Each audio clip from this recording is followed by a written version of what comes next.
Visakha steel ప్లాంట్లో వరుస ప్రమాదాలు అయితే చోటు చేసుకుంటున్నాయి. మొన్న జరిగినటువంటి సంఘటన మరొక ముందే ఈరోజు ఉదయం మరో సంఘటన అయితే ప్రమాదం అయితే చోటు చేసుకుంది. అసలు ఈ ప్రమాదాలకు కారణం ఏంటి? అసలు భద్రతా లోపమా, అలాగే కార్మికుల్లో ఉన్నటువంటి ఆందోళన ఏంటనేది తెలుసుకునేందుకు మనతో పాటు సిపిఐ సీనియర్ నేత గంగారాం గారు ఉన్నారు. ఆయన అడిగి మరిన్ని వివరాలు తెలుసుకునే ప్రయత్నం చేద్దాం. సార్ చెప్పండి, ఈ వరుస ప్రమాదాలకు గల కారణం ఏంటి? ఈరోజు ఉదయం 5:30 గంటల సమయంలో కూడా భారీ ప్రమాదం జరగబోయింది. కార్మికులు చాలా అప్రమత్తతోటి ఆ ప్రమాదం నుంచి బయటపడ్డారు. ఉదయాన్నే ల్యాడిల్ 28 త్రూఅప్ జరుగుతున్నటువంటి సందర్భంలో అందులో ఉన్నటువంటి ఆ యొక్క ఇనుప ద్రవం ఒకసారిగా కింద పడిపోయింది. దాన్ని మరింత ప్రమాదంగా కార్మికుల మీద పడకుండా కార్మికులు అప్పటికప్పుడు నిరోధించటం వలన అనేక మంది ప్రాణాలతోటి బయటపడటం అనేటువంటి జరిగింది. ఈ వరుస ప్రమాదాలు అనేటువంటివి విశాఖపట్నంలో సీరియల్గా జరుగుతూ ఉన్నాయి. ఇప్పుడు ఈరోజు జరిగినటువంటి చూసుకున్నప్పుడు, లేకపోతే మొన్న జరిగినటువంటి ఘటనలో 9 మంది కార్మికులు చనిపోయారు. ఇంకా 4 హాస్పిటల్లోనే చికిత్స పొందుతూ ఉన్నారు. మళ్ళీ అది పూర్తిగా అది జరుగుతున్నటువంటి క్రమంలోనే ఈరోజు మళ్ళీ జరిగింది. రేపు జరగవచ్చు, ఎల్లుండి జరగవచ్చు. వీటి మీద ఎటువంటి తనిఖీలు లేవు. దాని మీద ఈ ల్యాడల్ సరిగ్గా ఉందా లేదా, దాని పనితీరు ఎలా ఉంది, దాని కండిషన్ ఎలా ఉందని చెక్ చేసేవాడు ఎవడు లేడు. ఇంతకుముందు పర్మనెంట్ కార్మికులు చేసేవాళ్ళు ల్యాడల్ కండిషన్ని ఎప్పటికప్పుడు దాన్ని పర్యవేక్షణ చేసేవాళ్ళు. ఏమైనా సరిగ్గా లేకపోతే అప్పటికప్పుడు రిపేర్లు చేసి దాన్ని మెయింటైన్ చేసి దాన్ని ఎటువంటి ప్రమాదం లేకుండా చేసేవాళ్ళు. అందువల్ల ప్రమాదాలు జరగకుండా వచ్చినాయి. ఇప్పుడు పర్మనెంట్ కార్మికులు దాని నుంచి తీసేసి ఒక ప్రైవేట్ ఏజెన్సీకి ఇచ్చారు దాని నిర్వహణ. ఆ ప్రైవేట్ ఏజెన్సీని కూడా 6 నెలల నుంచి అది కూడా పనులు చేయటం లేదు. దాంతో ఆ యొక్క ల్యాడల్ వ్యవస్థ పనితీరు అనేటువంటిది పర్యవేక్షణ చేసేవాడు ఎవరు లేకుండా పోయారు. ఇందులో పనిచేసే పర్మనెంట్ కార్మికులనేమో విఆర్ఎస్ కింద ఇలా పంపించేశారు. అలాగే స్కిల్డ్గా ఉండేటటువంటి కాంట్రాక్ట్ కార్మికులనేమో 5,000 మందిని తొలగించేశారు ఉద్యోగాల నుంచి. ఇంకా దాంతో ఆ ల్యాడల్ పనితీరు అనేటువంటిది అత్యంత లోపభూయిష్టమైపోయి దాని మీద ఉండేటటువంటి 150 టన్నుల బకెట్స్ అనేటువంటి అందులోంచి ద్రవాలు అనేటువంటి బగబగ మండేటటువంటి ఆ యొక్క ఇనుప ద్రవాలు ఒకసారిగా పేలిపోతూ ఉన్నాయి. ఆ మిక్సింగ్ సరిగ్గా లేకపోవటం, నాసిరకమైనటువంటి ముడి పదార్థాలు అందులో ఉపయోగించటం, అలాగే తక్కువ క్వాలిటీ కలిగినటువంటి యంత్రాలను ఉపయోగించటం, తక్కువ క్వాలిటీ కలిగినటువంటి ఏదైతే రిపేర్లకు అవసరమైనటువంటి వాటిని మార్చి స్పేర్ పార్ట్లు పెడుతున్నారో వాటిని వాడటం, అలాగే వీటన్నిటితో పాటు అక్కడ ప్రధానంగా జరుగుతున్నటువంటి మెయింటెనెన్స్ ఎక్కడా కూడా లేకుండా పోతుంది. ఈ దీంట్లో జరుగుతున్న లోపం ఏమిటి, దీన్ని ఎలా సరిచేయాలి, ఎంత పెట్టుబడి అవుతుంది దీనికి, ఆ డబ్బులు వెంటనే ఖర్చు పెట్టాల్సిన అవసరం అన్నిటికీ ప్రాధాన్యత లేకుండా పోయి కార్మికులు తగ్గించేసరికి ఇప్పుడు ఉత్పత్తి పెంచని కార్మికుల్ని ముందుకు నెట్టేస్తున్నారు. కార్మికులు ఆ విధంగా చేయకపోతే వాళ్ళు ఉద్యోగాలకి మీరు రాజీనామా చేయండి, లేదా షోకాజ్ లెటర్లు ఇచ్చేస్తున్నారు, ఉద్యోగాలు తీసేస్తామని బెదిరించేస్తున్నారు, ఈ సెక్షన్ నుంచి ఇంకో సెక్షన్ పంపించేస్తామని వార్నింగ్లు ఇచ్చేస్తున్నారు, ఎంటపడి ఫోటోలు తీసి ఆ విధంగా భయభ్రాంతులు చేస్తున్నారు. ఇక తప్పని పరిస్థితుల్లో కార్మికులు ఉత్పత్తిని ఎంతైనా చివరి స్థాయికి వెళ్తున్నారు. దాని యొక్క చివరి స్టాచ్యులేషన్కి వెళ్ళి ఈరోజు కొలాప్స్ అయిపోతూ ఉన్నాయి. ఆ విధంగా ఈరోజు ఘటన కానీ, మొన్న 8వ తారీఖు జరిగిన ఘోరమైనటువంటి దుర్ఘటన, ఇవన్నీ కూడా దాన్ని ఇలాంటివి రేపు బ్లాస్ట్ ఫర్నేస్లో జరగబోతాయి, అలాగే కోకో వన్లో జరగబోతూ ఉంటుంది, ఇలాంటి సెంట్రల్ ప్లాంట్లో జరగబోతూ ఉన్నాయి. అనేక డిపార్ట్మెంట్లు ఇటువంటి పరిస్థితులు జరగబోతూ ఉన్నాయి. చాలా ప్రమాదకరమైనటువంటి పరిస్థితుల్లో ఉన్నారు. ప్రభుత్వము మొన్న వచ్చినటువంటి కేంద్ర మంత్రులు కానీ, ముఖ్యంగా రాష్ట్ర మంత్రులు లోకేష్ గారు కానీ, లేకపోతే ఉప ముఖ్యమంత్రి పవన్ కళ్యాణ్ గారి వాళ్ళు వ్యవహరించినటువంటి తీరు చాలా ఆందోళనకరంగా ఉంది. ఎట్టకాలకి వాళ్ళు చేసినటువంటి తప్పులను సరిదిద్దుకోవటానికి కార్మికులను తీసేసా, దాన్ని సమర్థించుకుంటున్నారు. మెయింటెనెన్స్కి డబ్బులు ఇవ్వపోయా, దాన్ని సమర్థించేసుకుంటున్నారు. అలాగే కాంట్రాక్ట్ ఏజెన్సీలకు ఇచ్చేసారు అనేక పనులు. పర్మనెంట్ వాళ్ళు చేయాలి, స్కిల్డ్ వాళ్ళు చేయాల్సినటువంటివి దాన్ని నాసి రకమైన ముడి సరుకులు కానీ డబ్బు అక్కరంగా తినేస్తున్నారు. దాన్ని సమర్థించుకోవడానికి ఈరోజు కార్మికుల మీద, కార్మిక సంఘాల మీద ఈరోజు అబండాలన్నీ మోపుతూ ఉన్నారు. వాళ్ళు రావడం తెలుగుదేశం కూటమి ప్రభుత్వం కార్మిక సంఘాలు ఈ ఉత్పత్తిని జరగనివ్వు, కార్మిక సంఘాలు కార్మికులకి ద్రోహం చేస్తున్నారు, కార్మిక సంఘాలు స్టీల్ ప్లాంట్ని నాశనం చేస్తున్నారు. కార్మిక సంఘాల మీద పడడానికి ముఖ్య కారణం ఏంటంటే వాళ్ళు చేసినటువంటి తప్పుడు పని. ఈ 2 ఏళ్ల కాలంలో వారు అనుసరించిన విధానం వలన 9 మంది బలి తీసుకున్నారు. ఈరోజు ఘటనకి వాళ్ళు కారణం. ఈ మధ్యలో ఎస్ఎంఎస్లో ఇంతకుముందు కూడా సంవత్సరం క్రితం 2 కార్మికులు చనిపోయారు, ఒక ఆఫీసర్ కూడా చనిపోయారు. ఇలాంటి వరుసగా జరిగిపోతున్నాయి. కాంట్రాక్ట్ కార్మికులు చాలామంది చనిపోతున్నారు, నెలకొకరు చనిపోతూ ఉన్నారు. ప్రతిరోజు ఏదో ఒక డిపార్ట్మెంట్లో ఇలాంటి గాయాల పాలయ్యే వాళ్ళు, ఘర్షణ, తీవ్రమైనటువంటి ప్రమాదాలు సంభవిస్తున్నటువంటి రోజు జరుగుతూ ఉన్నాయి. ఈ బయటికి రాలేకపోతున్నాయి, వెలుగులోకి రాబోతున్నాయి. దీని నుంచి తప్పించుకొని ఇప్పుడు కార్మికుల మీద అపవాదం నెడుతున్నారు. దీనికి అలవాటు అయిపోయింది వీళ్ళు ప్రభుత్వానికి. కార్మికుల్ని దోషులుగా పెట్టి కార్మికుల్ని దొంగలుగా చిత్రీకరించడంలో తెలుగుదేశం కూటమి ప్రభుత్వం సిద్ధహస్తురాలు.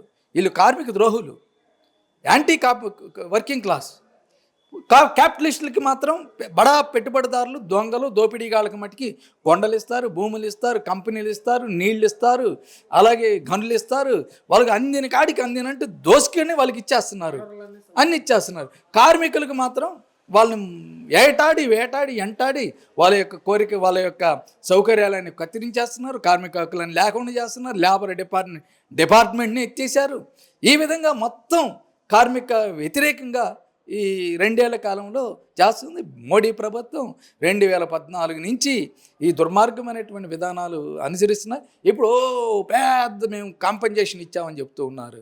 సిగ్గులేదు చెప్పుకోవటానికి. వాళ్ళకి ఏమి ఇచ్చారు చెప్పమనండి? 25 లక్షలు ఇస్తారా? మీ సొంత సొమ్మ? మేమే కదా డబ్బులు కడుతుంది, పన్నులు కడుతుంది ప్రజలమే. రాష్ట్ర ప్రభుత్వానికి డబ్బులు ఇస్తున్నాం, మీ సొంత డబ్బులు ఇవ్వట్లేదు కదా. అందులోంచి ₹1 ఇవ్వమంటున్నాం. ఇవ్వటానికి మీకేం పోయింది? గూగుల్ వాడికి ఇచ్చేస్తున్నారు కదా. 25,000 కోట్ల రూపాయలు రాతపూర్వకంగా ఇచ్చారు. మిట్టల వాడికి ఇచ్చారు కదా, వారు 25,000 కోట్ల రూపాయలు రాయితీలు ఇచ్చారు కదా. తిరిగి ఖజానా నుంచి పెట్టుబడికి కూడా రాయితీ ఇచ్చారు కదా. ఆ డబ్బంతా మా డబ్బు కదా. నువ్వేం వాళ్ళకు 25,000 కోట్లు 30,000 కోట్ల రూపాయలు రాయితీలు ఇస్తావా? కార్మికుడు, ఉత్పత్తి చేసేటటువంటి కార్మికుడు, ఈ దేశానికి తిండి పెట్టేవాళ్ళు, ఈ దేశంకి అభివృద్ధి చేసేటటువంటి కార్మికులు చనిపోతే ప్రమాద ఘటనలు మీ యొక్క అసమర్థ పాలసీల వలన వాళ్ళు ₹1 ఇవ్వడానికి ఏం పోయే కాలం వచ్చింది ప్రభుత్వానికి నేను అడుగుతున్నాను. ఇప్పుడు సమర్థించుకుంటున్నారు సిగ్గు లేకుండా. చాలా తప్పది. ఇప్పుడైనా మీరు పునరాలోచించుకోండి. జనాల్లో అభాస్పాలు అయిపోతారు. ఇంకా 3 ఏళ్ళు పరిపాలన చేయాలి. ఇంకా ప్రజల్లో చేదరించుకునేటటువంటి దుస్థితుల్లోకి మీరు తెచ్చుకోబాకండి. అందువల్ల మీ యొక్క కార్మిక వ్యతిరేక విధానాలు విడనాడండి. స్టీల్ ప్లాంట్ నాశనం చేయాలనేటువంటి మీ యొక్క విధానాలను విడనాడండి. కాంట్రాక్ట్ కార్మికుల్ని కాపాడండి. కార్మికుల సేఫ్టీ మెజర్స్ని కాపాడండి. ఎవరన్నా సిఎస్ఎఫ్ వాళ్ళని తీసేసి రాష్ట్ర పోలీసు వాళ్ళని పెడతారా? ఎలా పెడతారండి? దేశంలో ఏ కంపెనీలో ఉందా ఒక స్టీల్ ప్లాంట్లో కాకుండా? ఎందుకు పెట్టారు? చంద్రబాబు నాయుడు గారు సమాధానం చెప్పమానండి. ఎందుకు పెట్టారనేది. స్టీల్ ప్లాంట్ యొక్క దానికి సప్లై చేసేటటువంటి నీటిని, దాని ఉత్పత్తికి అవసరమైనటువంటి నీటిని దాంట్లో సగానికి సగం దిగ్గోసి మిట్టలు వాళ్ళకి ఎలా ఇస్తారండి? వేరే చోట ఏలేరు కెనాల్కి బొక్కబెట్టి ఏకంగా 600 కోట్ల రూపాయలు ఖజానా నుంచి వేసి మిట్టల వారికి రాజమార్గంలో నీళ్లు కల్పించారు. స్టీల్ ప్లాంట్కేమో ఇక్కడ అన్యాయం అయిపోతుంది.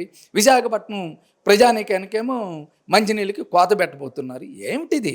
మీరు చేసేటటువంటి తప్పుడు పనులు, ద్రోహం అని చేస్తూ ఉంటే ఇప్పుడు మా పైపెచ్చుకు గొప్పగా చెప్పుకుంటున్నారు. ఇవన్నీ మేము నోరు విప్పితే మీరు బతుకుతారా? చర్చకి రండి. మీరు చేస్తున్నటువంటి తప్పులన్నీ మేము చెప్తూ ఉంటాం. ఎన్ని కొండలకి మీరు బోడి కొండలు చేయలేదని మేము చూపిస్తాం. సముద్రాన్ని ఎలా మీరు ప్రైవేట్ వాళ్ళకి కట్టబెడుతున్నారో మేము చెప్తాం రండి. మత్స్య కార్మికులను ఎలా ద్రోహం చేస్తున్నారో మేము చెప్తాం రండి. రైతులకి నోట్లో మట్టి ఎలా కొడుతున్నారో చెప్తున్నాం. గూగుల్ వాళ్ళ యొక్క ఆ రైతులకి ఇచ్చిన భూములకి ఇప్పటికీ మీకు నష్టపరిహారం ఇవ్వలేదే పూర్తిగా? 20 సెంట్లు ఇస్తామన్నారు, ఇచ్చారా మీరు? ఇవ్వలేదు. కానీ వాళ్ళకి కమర్షియల్ కాంప్లెక్స్ కడతామన్నారు, కట్టారా? లేదు. పర్మనెంట్ ఉద్యోగం ఇస్తానన్నారు. ఇప్పుడు ఈరోజు మాట తప్పేసి మీ ప్రభుత్వం, లోకేష్ గారు ఏనండి, మీరు మాట తప్పేసి అవుట్ సోర్సింగ్ ఇస్తారంట. ఇంతకన్నా మనుషుల్ని టోపీ పెట్టేటటువంటి మీ ప్రభుత్వం మాట్లాడేది. ఏం రక్షణ చేస్తారా విశాఖపట్నాన్ని? మీరు ఏం చేస్తారని నేను అడుగుతూ ఉన్నాను. అందువల్ల మీ తప్పుడు పద్ధతులు, మీ తప్పుడు విధానాలు కార్పొరేట్లని, పెట్టుబడిదారులకి, దోపిడీగాళ్ళందరికీ దోసిపెట్టేటటువంటి విధానాలు ఆపండి. స్టీల్ ప్లాంట్ మీద చర్చకు రండి, దాన్ని ఎలా బాగు చేయాలో మీ మోడీ ప్రభుత్వం మీద ఒత్తిడి చేసుకురండి. ప్రైవేటీకరణని కానికుండా ఉపసంహరించండి, సొంత గనులు కేటాయించండి, క్యాపిటల్ రిపేర్స్కు 10,000 కేటాయించండి, 10,000 కోట్ల రూపాయలు. దాని మానాన్ని వదిలేయండి, అటానమస్ ఇవ్వండి. అది ఎందుకు బ్రహ్మాండంగా లాభాలలో చూపిస్తాం. ఇవన్నీ చేయకుండా మోడీ మీ ఇద్దరు ఒకటైపోయి దాని మీద దాడి చేసి దండయాత్ర చేసేసి దాన్ని ఎట్టో కట్ట మెట్టలు వాడికో ఇంకోడికో కట్టబెట్టాలనేటువంటి దుర్బుద్ధి తప్ప ఇంకేం లేదని మేము అనుకుంటున్నాం. సార్, మొత్తానికి ఈ వరుస సంఘటనలు అయితే జరుగుతున్నాయి. కార్మికుల మధ్య అయితే ఆందోళన నెలకొని ఉందంటూ తెలుస్తుంది. ఒక కార్మిక నాయకుడిగా కార్మికులు మీ వద్ద ఆందోళనకు చెందే మాటలు ఏమైనా మీ దగ్గర పంచుకున్న ఏదైనా ఉందా? ఈరోజు ఆందోళన ఏమిటంటే, మన జరిగిన ఘటన ఈరోజు ఘటన జరిగింది, రేపు ఎన్ని డిపార్ట్మెంట్లో ఇలా ఘటనలు జరుగుతాయి అనేటువంటి కార్మికులు ఆందోళన పడిపోతున్నారు. పని చేయడానికి ముందుకెళ్తే ఎక్కడ ఏది జరిగి చనిపోతామనేటువంటి తీవ్ర భయాందోళనకు గురవుతూ ఉన్నారు. కార్మిక సంఘాలు లెటర్లు రాసి ఇచ్చినాయి, అయ్యా ఇంత దారుణమైన పరిస్థితి ఉంది, తీవ్రమైన ప్రమాదాలు జరగబోతూ ఉన్నాయి, డిపార్ట్మెంట్ కూలిపోయే పరిస్థితి వచ్చేసింది, మీ యొక్క విధానాల వలన ఇవి మార్చండి, క్యాపిటల్ రిపేర్మెంట్ చేయండి, మెయింటెనెన్స్ చేయండి అని చెప్పారు. ఈరోజు SMS 1 జరిగింది, రేపు SMS 2 జరగవచ్చు, లేకపోతే బ్లాస్ట్ ఫర్నేస్ జరగవచ్చు, సెంట్రల్ ప్లాంట్ తర్వాత జరగవచ్చు, ఆ తర్వాత కోకో 1 జరగవచ్చు. ఇలా ఈ డిపార్ట్మెంట్లన్నింటిలో ఇలాంటి భారీ ప్రమాదాలు జరుగుతాయి అనేటువంటిది కార్మికులు భయాందోళనతో గురవుతున్నారు. కార్మికులే కదా, ఆఫీసర్లు పనిచేయలేకపోతున్నారు. 12 గంటలు డ్యూటీ అంట. ఏ షిఫ్ట్ చేసిన వాళ్ళు బి షిఫ్ట్ కూడా చేయాలంట. ఎప్పుడు ఫోన్ చేస్తే అప్పుడు రావాలి. ఇదేమైనా అదానీ వాళ్ళు, అంబానీ వాళ్ళు, మెట్టల్ వాళ్ళు ప్రైవేట్ కంపెనీలాగా ఎప్పుడు కార్మికుడు ఏ షిఫ్ట్కి రామంటే ఆ షిఫ్ట్కి రావాలంట. ప్రైవేటీకరణ అవ్వకముందే ఈ కొనసాగుతుంది. దాని యొక్క రుచి ఇప్పుడు చూపిస్తున్నారు. ఈ 4 ఏళ్లలో చూపిస్తున్నారు. ఈ 2 ఏళ్లలో తెలుగుదేశం కూటమి వచ్చిన తర్వాత ఇంకా స్పీడప్ చేసి కార్మికుల్ని బదనామం చేసి కార్మికుల ప్రాణాలని బలి తీసుకునేటటువంటి చర్యలు చేపట్టారు. తీవ్ర భయాందోళన కలిగిస్తూ ఉన్నది. తక్షణం వీటికి ఫుల్ స్టాప్ పెట్టండి. దీన్ని మీ యొక్క తప్పుడు ప్రచారాన్ని విడనాడండి. అందరం కలిపి కాపాడదాం. ఇది తెలుగు ప్రజల ఆత్మ బలిదానంతో వచ్చింది. రక్తం చిందిర్పించారు. 32 మంది బలి తీసుకుంది. బ్రహ్మాండమైనటువంటి ప్లాంట్, ప్రపంచంలోనే ఒక model plant, sea based plant అనేటువంటిది ఈ దేశంలో ఎక్కడా లేదు. అద్భుతమైనటువంటి ఉత్పత్తి లాభాలు సాధించగలిగినటువంటి స్టీల్ ప్లాంట్. ఆ విధంగా దీన్ని పురోగతితం చేద్దాం. మీ తప్పుడు విధానాలు ఆపండి అని నేను తెలుగుదేశం కూటానికి, మోడీ ప్రభుత్వానికి విజ్ఞప్తి చేస్తున్నాను. సార్, ముఖ్యంగా అయితే ఏదైతే ఈ వరుస జరుగుతున్నట్టు ఈ ప్రమాదాలు కార్మికుల్లో ఆందోళన చెందించి ఒక రకంగా అంటే గత కొన్ని సంవత్సరాలుగా ప్రైవేటీకరణ చేయడానికి అయితే కేంద్ర ప్రభుత్వం చూస్తుంది. ఇది ఏమైనా రాజకీయంగా ఇలా జరుగుతుందని వినిపిస్తుంది. దీనికి మీరేమంటారు?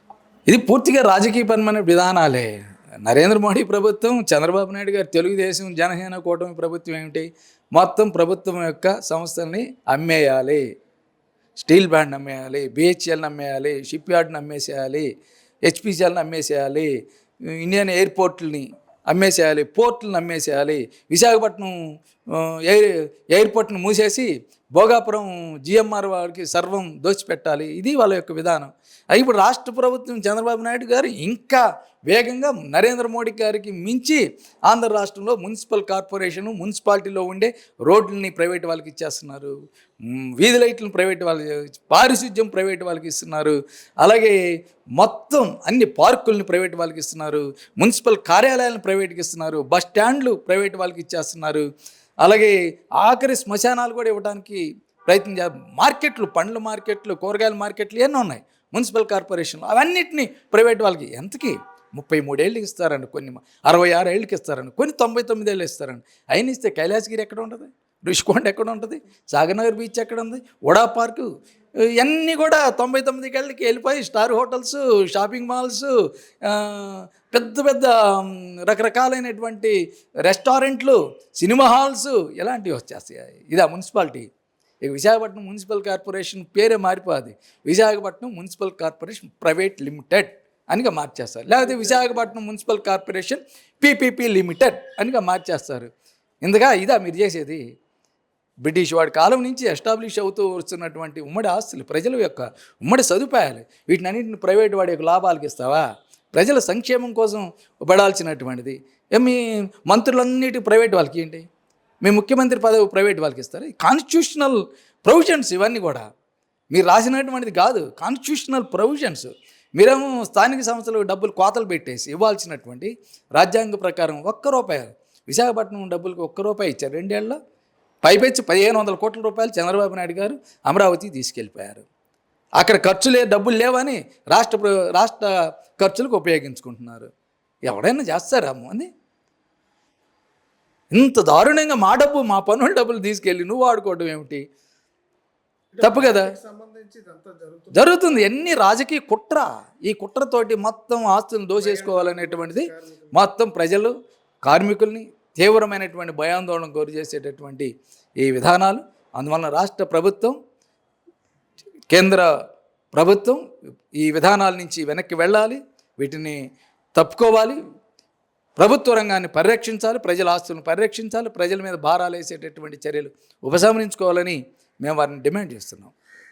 ఇది ముఖ్యంగా ఏదైతే స్టీల్ ప్లాంట్లో జరుగుతున్నటువంటి వరుస ప్రమాదాలకు సంబంధించి ఏదైతే కార్మికుల భద్రతపై మరోసారి ప్రశ్నలు అయితే లేవలెత్తున్నాయి. వీటన్నిటికి కూడా తగు చర్యలు తీసుకొని కార్మికులు భద్రతపై మరింత చర్యలు తీసుకోవాలని కోరుతున్నారు. అలాగే మృతి చెందినటువంటి బాధితులకు కూడా ఎక్స్గ్రేషియా పెంచి వారి యొక్క కుటుంబాలను ఆదుకోవాలని చెప్పి, వారి యొక్క కుటుంబాల నుంచి ఒక్కొక్కరికి కూడా ఏదైతే ప్రభుత్వ ఉద్యోగం కల్పించాలని వారు కోరుతున్నారు. కెమెరామ్యాన్ ముఖేష్తో Varma, R star TV, Visakhapatnam.